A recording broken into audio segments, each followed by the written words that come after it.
Howdy SEO Moz fans, welcome to this extremely special edition of Whiteboard Friday. Joining me today, none other than Danny Sullivan. Thank you. Danny, for those who don't know, I don't know, you've been living under some sort of huge rock on Mars in a cave with your fingers in your ears and your eyes shut. Danny Sullivan's the founder of Search Engine Watch, the founder of Search Engine Land, and of Third Door Media, which runs the SMX conference series. Danny is also, in my personal opinion, the greatest reporter in the technology field right now. Well, let's say the best quality technology journalist. Well, thank you. Yeah, that's how I feel. Cool. And Danny's agreed to join us for Whiteboard Friday, and we get to ask him some very probing questions. In fact, every question we wanted to ask, he said no problem. So here we go. First off, lots of people curious about Penguin. What do you think? Is this a success or failure for Google? Are they hitting people fairly or unfairly? You know, it's hard to say. I've seen a lot of people complain that this is the worst thing that's ever happened and it's wiping out small businesses and the entire U.S. economy is about to collapse. Literally. I mean, that's what you read it. And I feel like the reactions after the Florida update were worse, and I don't understand how, if Google's intention was to wipe out all the small businesses across America, back, as people said in Florida, how it was that almost 10 years later, all of them managed to survive. So, you know, I think that Penguin probably hit a lot of the people it was designed to hit, people who were either who are outright spamming Google, and people that you or I or Jill Whalen, we've been saying to Google, you know, it's ridiculous to tell other sites, oh yeah, do white hat tactics, oh build good links, when, oh look at this, you just slap on some, you know, blog footer links and away you go. I think that there probably were some false positives that got hit. Definitely, you know, and I feel for those people, and I hope Google fixes that sort of stuff to the degree that it can. Having said that, there are also, I don't know what you call them, positive falses. There were people who never were getting to the top because they were not making it past the spam, who are now ranking better. But they don't, of course, go back there and say, hey, what's happening? Well, they're not yelling on any forums or message boards, right. I think that most people, it had no impact. When we did our London show, which was 2 weeks ago, I had a room full of SEOs and asked how many of you were hit by Penguin. Like 3% of the hands went up. Wow. How many of you did better in Penguin? Another 3% of the hands went up. Yeah. Most people weren't impacted. So I think that what you hear online, especially when you go into forums, can be much different than the impact on most people. Panda, which Google said had a bigger impact, certainly I think you heard a lot more people complaining about and going. A lot of bigger sites too. Yeah. So now, in terms of was it a success for Google? I don't know. I mean, there's still spam that's getting through. You can see it, right? Yeah. And when you say to Matt, hey, Matt Cutts, you know, over at Google, head of the spam team, you did this thing to stop spam, yet everybody's still seeing spam. You know, his response was, well, we're trying to be very cautious and hit things where we absolutely know we're supposed to do it. I know that when I've looked at sites time and time again that have been hit, it's pretty easy to spot spammy profiles. I think the other thing, and I'm hoping that we get some clarification from Google, is that I don't think people who saw a drop in Penguin were necessarily penalized, as they first said.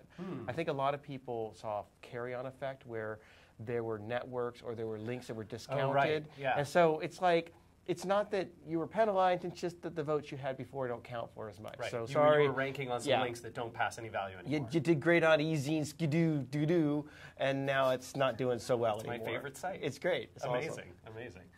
So how about Google Plus? Speaking of Google's sort of methodologies here, is this a win for them? Has it been a win yet? Is it part of the way there? Is it a ghost town? Is it going to have any competition? I think that Google Plus is a win in the sense that who else is a credible second place to Facebook, right?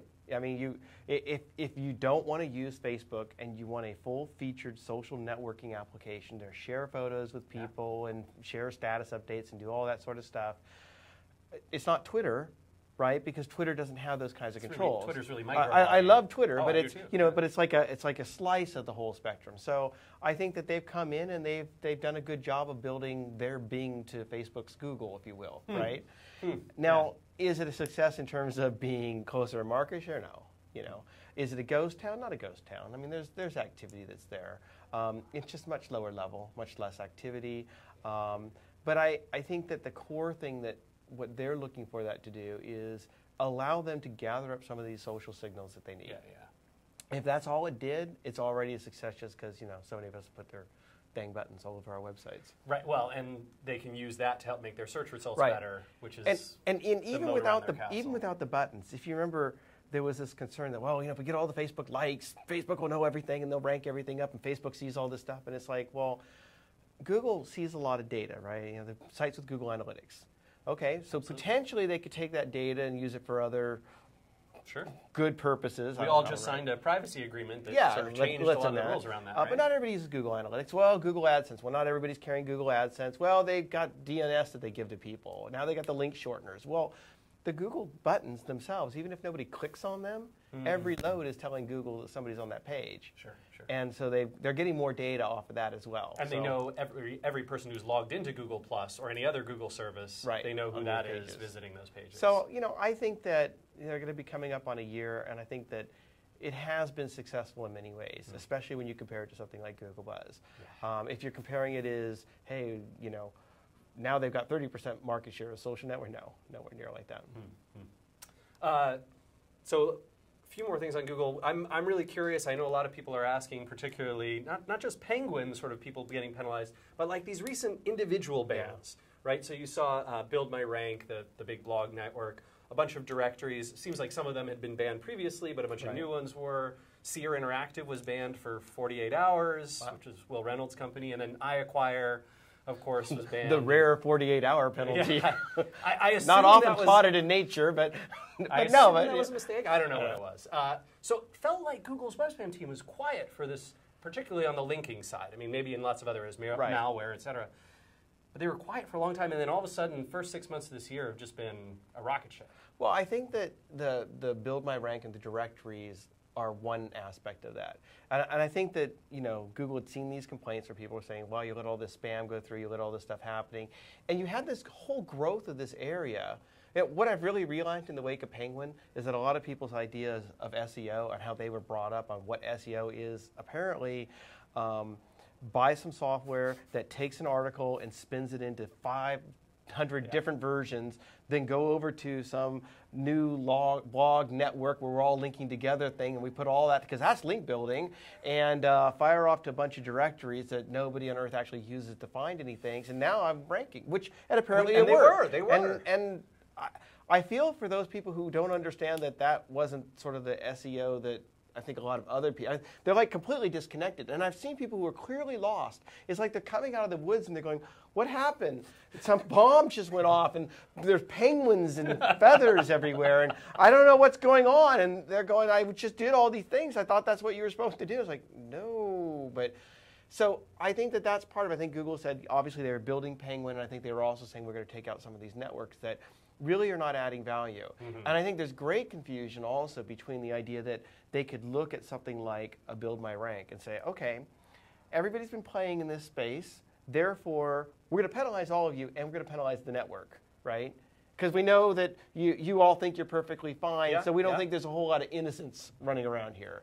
And then afterwards they could say, okay, now if anybody starts getting links from that, we will just not count them.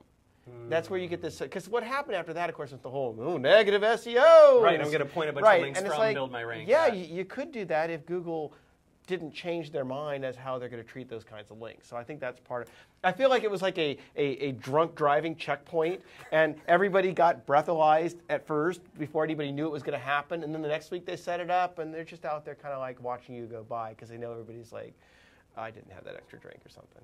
Maybe not the best analogy, but and then these are just weird stuff, right? This is like, if Google thinks you bought links, don't yell at them or something. Yeah, well, and iAcquire was really interesting because the last one I think we saw like that was TextLink Network, right? Where their network essentially got revealed, and then so Google took them out of the listings. And there's plenty of other people who haven't been taken out of the listings. So it feels very... So that's a weird thing, because that feels kind of like, well, Google, gosh, why did you pick on them and didn't pick on everybody else? And it's sort of like, because we did. Make an example of somebody. I mean, on the other hand, it doesn't really impact iAcquire in the sense that it's not like I think they were sitting around hoping we're going to rank. Right. For, no one found us from searching the web. And potentially it makes clients who are savvy enough to say, hey, why were you banned or whatever. But even if they hadn't done the penalty, that might have come to light with some of the stuff anyway. So, Sure. I it think shouldn't hurt any of their white hat clients because they don't. Yeah. They're not impacted at all. Yeah, to the degree that they're white hat clients and Google hasn't found some network that they're shutting down, or going to go with it from there. Yeah, fair enough. Speaking of the negative SEO, I'm just curious, have you ever actually seen a site that you thought was 100% white hat, never did anything wrong, get hurt by negative SEO? I don't recall things like that. I've got one site that's still in my email box I'm looking at, and I'm trying to follow up more with Google, where someone's like, I know they're doing this to me, and I'm trying to look at it more. And I've probably been through 100 different complaints at this point. I think most people who've been saying after Penguin, I was hit by negative SEO. No, you weren't. you really weren't hit by negative SEO. You weren't. And I think that a lot of people who were hit by Penguin, who are seizing upon negative SEO as a well, now this is going to happen. It's like, yeah, maybe it could happen. That's not going to get you back into Google. Yeah, it's not. I mean, great, good point. But that's not that. You're not going back to where you were. That's done and that's over with. And I think people need to understand that if they're thinking, well, we'll just start talking about negative SEO or whatever. It's not to take away that there's potentially serious issues that go with it. What if you did point these kinds of links, and what if you do generate up a link warning, and does that translate into this? But when I've looked at all these things, they have not been cases of people having negative SEO that's been hitting them. Yeah, to my mind, it's incredibly impressive that we've seen so few examples of real negative SEO. It speaks volumes about how good Google's algo team must be. Yeah, and if you're a small player and you're in a competitive industry and you don't have a lot of reputation, then I think you'd be much more at that kind of a risk. And I do think that, at least it's highlighting something that Google will consider. I mean, maybe Google will have to take a further look and say, all right, maybe we should just be discounting the links more, or maybe we need to give even more feedback to people so that they're feeling comfortable with this happening. Or, oh gosh, maybe we'll have the disavow links feature come in at some point, which is of course spammers' greatest dream, because then they can. But on the list of things I would be concerned about as an SEO, negative SEO wiping me out, no, that would not be my immediate thing on how to react to Penguin. Excellent. All right. How about the new pay to play that's in Google Shopping? Yeah, the new evil is good, or good as evil. The new good is evil. Like wow. Or, the word is one of my editors, F-wow. From ages ago, he used to get kind of blown away and go, oh, wow. But not, I mean, this is essentially, right? So Yahoo used to have paid inclusion. I mean, Google railed on them. Yeah, so Google never liked the idea of paid inclusion. That's the idea that you pay to somehow be involved in listings that are not the advertisement listings. Yeah. Right? And that when you pay, you don't have a guarantee of anything other than maybe you'll be included, maybe you'll get revisited more often, or various things. And Google was always like, yeah, we don't believe in that. And it wasn't just that we don't believe in it on web search. It was like, we don't believe in it like when we went public in 2004, as an example of how we don't think you should do it, we'll cite Frugal, our shopping search engine, and talk about how awesome Frugal is because we don't charge for inclusion.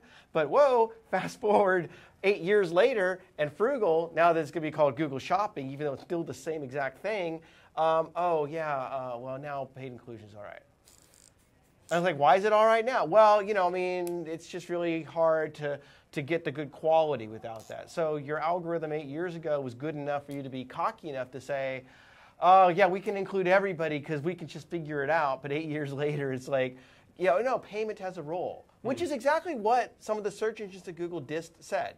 They didn't just go in and wink, nudge, hey, yeah, paid inclusion is an easy way to cloak, which it was in some aspects. But there were also some of them that were arguing that, hey, there's a role for payment. So, yeah, they're doing it now, and it's an amazing 100-degree, not only is it an amazing 100-degree turnaround, but it's incredible that they've actually taken a big chunk of what were free listings and made them paid. And it rolls everything out into question. It's like, well, what next? Google News.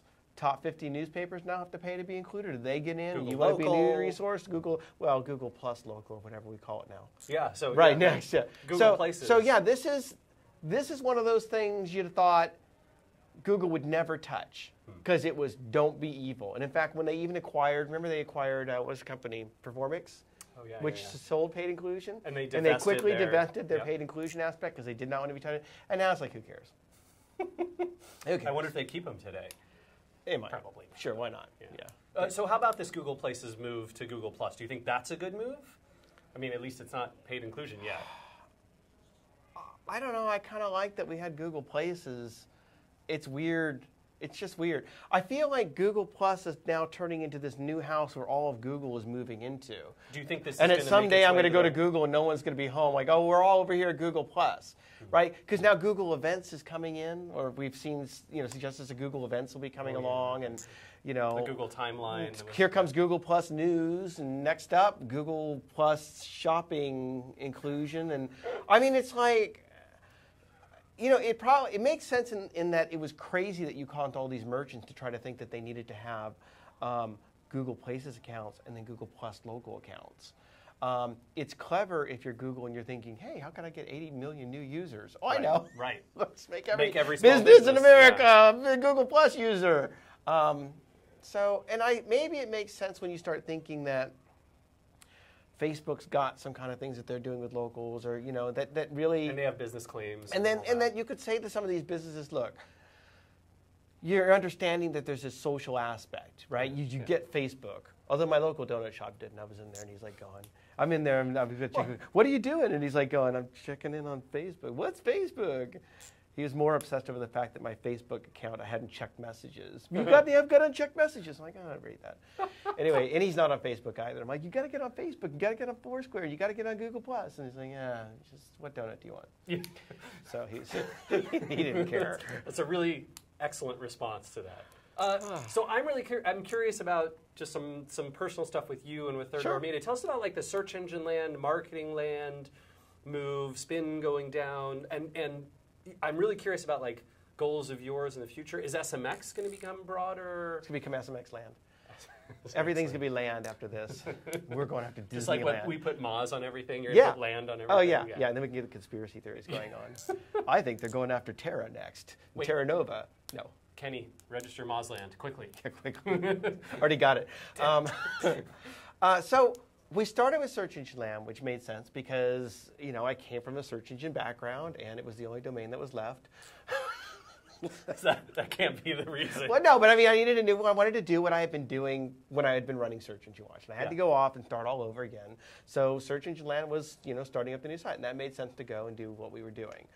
When we started Spin, it was that we thought we would like to, as Third Door Media Company, not just be covering search, we'd like to be doing stuff on internet marketing. Internet marketing of the good kind, not internet marketing apparently of the evil kind that I've recently learned, right? Yeah, right. So internet marketing, digital marketing, anything that wasn't the marketing is supposed to get you rich, but do well for you online.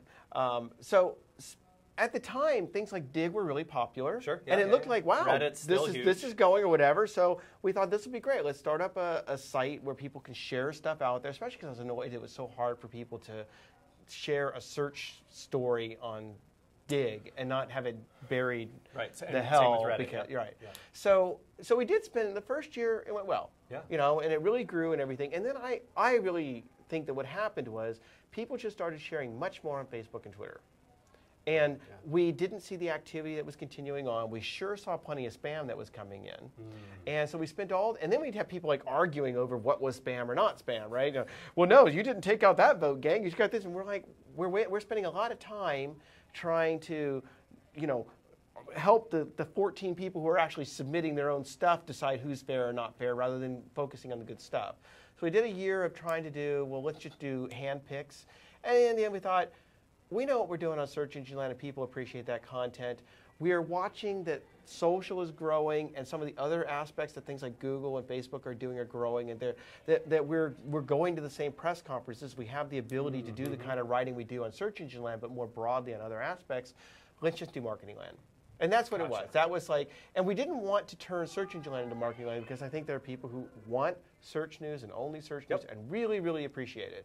And we didn't want to mess with that. I want to keep doing the deep dives. So you're going to keep them separate. It's not going to be Marketing Land / search someday. Yeah. No, 10 years from now, Okay, if marketing right. land was huge, maybe you might have an area of search engine land. But right now, it didn't make any sense to do that and to mess with the audience that's really into what they're doing. But we did feel like there was another audience out there that's like, hey, I want to know some of the search stuff that's going on, but I want to know some of the marketing stuff that's going on. I want to know what's happening. And so that's what marketing land was about, to leverage the existing editors we have and the quality of the content that we already have. And so that's what happened. So we've brought that out there, and that's been growing great. I mean, it's been much more of a success in terms of our social followerships and our page views and the kind of reaction we've had from it. The other thing that we struggled with is that sometimes we would have stories that were a little bit broader on search, and you put them on search engine land, you didn't feel like they resonated with people outside because I went, oh, it's a search engine? What, search engine land? So right? they'd submit it to Hacker News, and people would be like, I don't know what this right. is. And, so like today we were on Daring Fireball, right? And cool, because I did a thing on paid inclusion. But the paid inclusion story I did on marketing land, which I think resonates with that audience who's thinking, oh, it's a marketing thing rather than some weird search engine thing. Gotcha. So that's where it was. Interesting. And SMX going to stay largely as it is? Yeah, that's been focused on search, and we're really happy with that. The one thing that we did bring in back, which we had done in 2008, was SMX social media. Right. Right. And so I remember that first one in New York. Yeah, That was awesome. It was great. Yeah. And we had done it on social media, and initially it was we'll keep social media, we'll keep it somehow connected with search. And that we might go a little more broader. We might go ahead and let it be SMX social media, and it's just talking about social media aspects, not necessarily tied with search, because at the main search shows, that's always the hallmark with it from there. Right. And then, and you guys usually have a social section or a session. We do. At the key thing that we tend to do at the SMX shows, like the main ones that we've done, is that there's always some connection with search. We haven't wanted to just say, oh, and by the way, now we'll do some things on Twitter, right? We've wanted to be fixated there on that. But potentially we could do more, but our plate's pretty full. We're happy with what we've got. We want to just grow the shows that we have existing before we launch Internet Marketing Land. Gotcha. MX. All right. IMMX. Make sure to grab that. IMX. Oh, yeah, dang. Impossible Mission Expo. I would pay money to see that. Yeah. You want a robe? Tell me about your personal goals. I don't know why I've never asked you this question, but I'm really curious. Like, what are you passionate about? Like, what do you want to do long term? What's like after Third Door's sold, or you retired and had someone else take it over? What's Danny going to be doing? I want to spend more time with my kids while they're still young. I want to spend time with me. Yeah. So that's like sort of number one. And that's been one of the great things with Search Engine Labs. We've built up our staff so that I don't have to work 8,000 hours a day. Yeah. Long term, I don't know. I've been having fun. Personally, I had a column now I write on CNET. Which is my Common Sense Tech column, and I'm just kind of writing about stuff that I had been doing on my personal blog, and now we're getting more broadly about tech because, I don't know, sometimes it's fun to write about that, and I think that, I can bring in a voice that is not, oh, here's my latest phone, let me tear it apart and see what the processor is. Yep. Yeah, it's got 8 megapixels, rockin'. I'm like going, hey, my phone, it's Android 4, and there's no clustering or conversation view on the email. Isn't that stupid? 1991 called it like it's, not 81. UX back. Right, exactly. Yeah. So, I'd love to see, me have the time to continue to do that sort of thing. Third Door, it's ticking right along where I wanted it to be. I want it to continue to grow. I want it to be a solid company that is not just thought of as a company that, oh, that's Danny's company, he writes everything. And I don't. And I don't run things. Like 10% of things, maybe. Yeah, maybe 11. But, it's that we've got a good staff of people, both with the company doing the expos, and we have a good chunk of people who work on marketing land and search engine land. And, I suppose my long-term internet kind of goal is just to continue to build up the staff and to continue to have it be this sort of a solid, I don't want to say machine, that's not quite the right word, but a solid foundation. Like a scalable process. Yeah. Great. Yeah. Very cool. All right, number 8, huge question. Oh, yeah. So I know the Bing's answer been fighting to this. against Google. You do? I do. If I could just get $1 billion in investment, I promise. I'm sure we can never make that see happen. me again. I would not be surprised if Mark Andreessen was like, Danny Sullivan. Yeah, I bet he could beat Google. I'd be surprised Mark Andreessen even knew who I was, to be honest. Yeah. He probably does. Yeah, we'll see. But so what would it take for someone to beat Google? Well, first of all, Google has to get bad. They've got to get, but they have to get bad. They have to defeat themselves. Yeah. No one can defeat them while they're... So I always use this analogy of, I get to draw because it's Whiteboard Saturday, and this is like Google, Whiteboard Saturday, and these are cigarettes, right? And Google is a pack of cigarettes. Google is a habit, but it doesn't kill you. right? So people are like, why? Eric Schmidt loved to say this sort of thing, or any of the Google executives, like, we don't need to have regulation. We're just a click away. People could quit us at any time, right? It's like, yeah, they can quit smoking at any time, right? But they don't because, they're addicted to it. And Google doesn't even have a Surgeon General's warning telling you that it's bad, right? You don't want to kick the Google habit if it's working. You don't. Or the other model I tend to talk about with Google is I say, like, look, Google's like your best friend. And you've been asking it questions for years, and it's been giving you good advice. As a searcher, forget you're an SEO, forget that they're evil, they're paid inclusion, you can't believe Matt is all part of a concocted plan where little people are moving around, and it was all designed to keep down the small businesses and push them back into Austria. I don't know, right? Forget all that stuff. Most searchers like Google. They really, really do. Go look at any of the consumer surveys. They like Google. They don't think they're evil. They got dogs and balls, and they give them search results. And for years, they've been asking Google for advice. Google keeps giving them good advice, and it's like their best friend. Yeah. Right? Yeah. And so here comes Bing, and he's like, hey, hi, I'm Bing. That's Bing over there. He's like, I want to be your friend. And you're like, what kind of best friend? I don't know who you are. I don't need to talk to you. Why would I give up this best friend? This best friend being nice to me. But if this best friend starts being evil to you, not around, you can't depend on it anymore. You're like sitting at home, you're going, I want to go out. What are you doing, Google? I'm over here on Google+. I got some things to do, doing some social stuff. Or come on, Google, let's go out. Oh man, I'm drunk. Been too busy taking some spam or whatever, right? The results are getting bad, or they're distracting other things. Then people might start thinking, oh, I need to find something else. I need something, and who's there? Bing's here. Bing's your buddy. Bing's your pal. So you don't.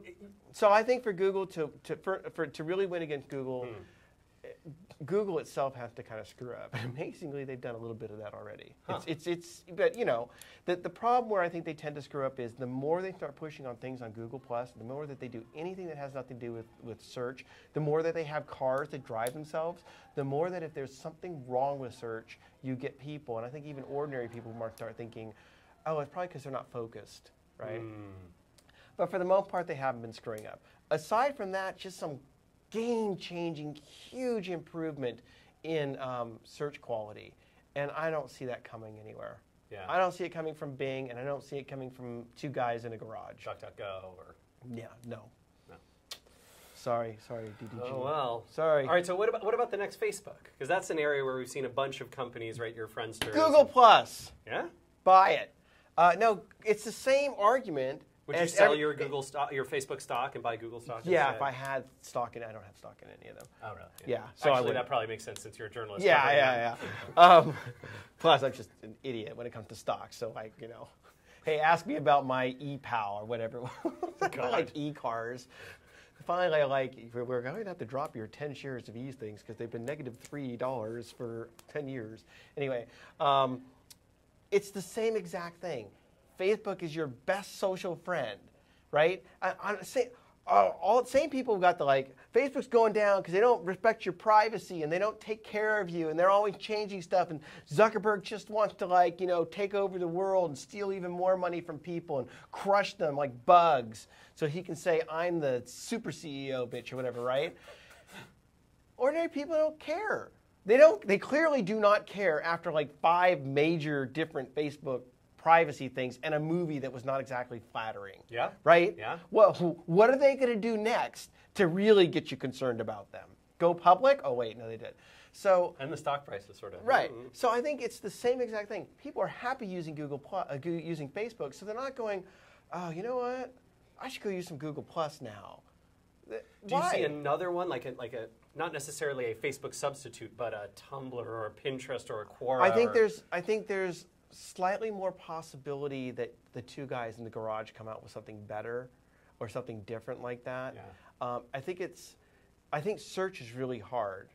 I think search is probably harder than social because you're dealing with, just first of all, billions of pages that are trying to mislead you automatically, right? Yeah. Whereas on, you got your social account trying to mislead you, but you immediately put a filter on that. You flag that guy. You call him. Not only that, but you immediately put a filter on the social results because the social results are who you decide to become friends with, right? Yep. So, that. Imagine if we only could get personalized results. You could not get search results on Google unless you picked every single source you wanted to hear from. Wow. That is what happens on Facebook, right? Yeah, that's true. Yeah. So, well, they backfill with Bing results. Well, they do. Well, yeah, but it's yeah. But so I think there's like something like Pinterest. You're like, where'd that come from? Well, right. It's completely different. And where are the copyright lawyers coming in? But yeah. So that's sort of a new thing. I think there's more the possibility there, but I still think Facebook's built such a huge network effect or whatever it is at this point that it's just difficult to kind of come in there and chip away at it. So surely analysts must be calling you and asking you all about Facebook and how they're going to operate in this ecosystem. And no. Really? Yeah, no, because I don't tend to talk to them for free.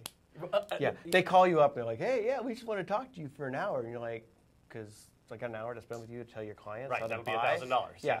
Oh, no, we don't pay for that. It's like, oh, you must be a great analyst. But actually, no, you occasionally hear from some people, but I'm not sitting around trying to dissect the value of Facebook any more than I try to dissect the value of Google, because I think those things are impossible.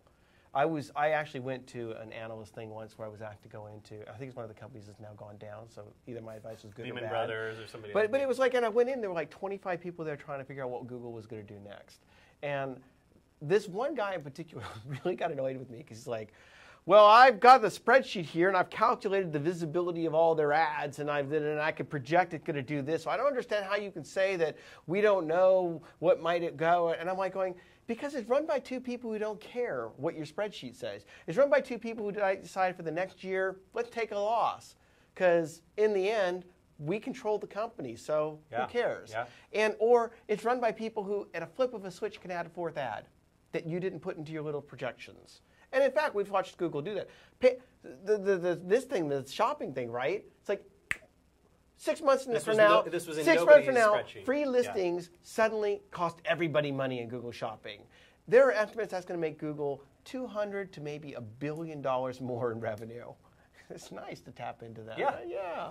All right. Wish I had a lever I could pull for And it's the same thing with Facebook. We had Greg Finn did an article today, and it's like the paid organification of Facebook. Right. And the point is, like, people are going, oh, GM's not going to do ads anymore. Yeah, we just want the free stuff. It's like, hey, GM, guess what? The free stuff that you get, no one's reading your Facebook page. No one goes to your Facebook page every day. We know that. We know that really about maybe 18% of the people that are out there on Facebook who follow your page actually see some of the stuff that you post, because Facebook doesn't let all of your stuff go out there. Yeah. And at any point, Facebook could decide that, you know what, edge rank like this equals in a GM screwed. That you should only actually be visible 10% of the time. So all that brand building and all the stuff you've been doing and everything you did for Facebook, guess what? They'd like you to start doing sponsored posts to get that back. How's that sucking your ad pipe? Right? I mean, that's very true. Yeah. So I feel sorry for anybody who has to go out there and try to figure out what Facebook's worth. I really do. I don't know what it's worth. I don't know Instagram's worth $1 billion. So, yeah, don't ask me what it is on the value. I don't know. All right. Well, Danny, this has been awesome. Thank you so much for coming in. Really excited about SMX tomorrow and Wednesday. And we will see you all again for another edition of Whiteboard Friday.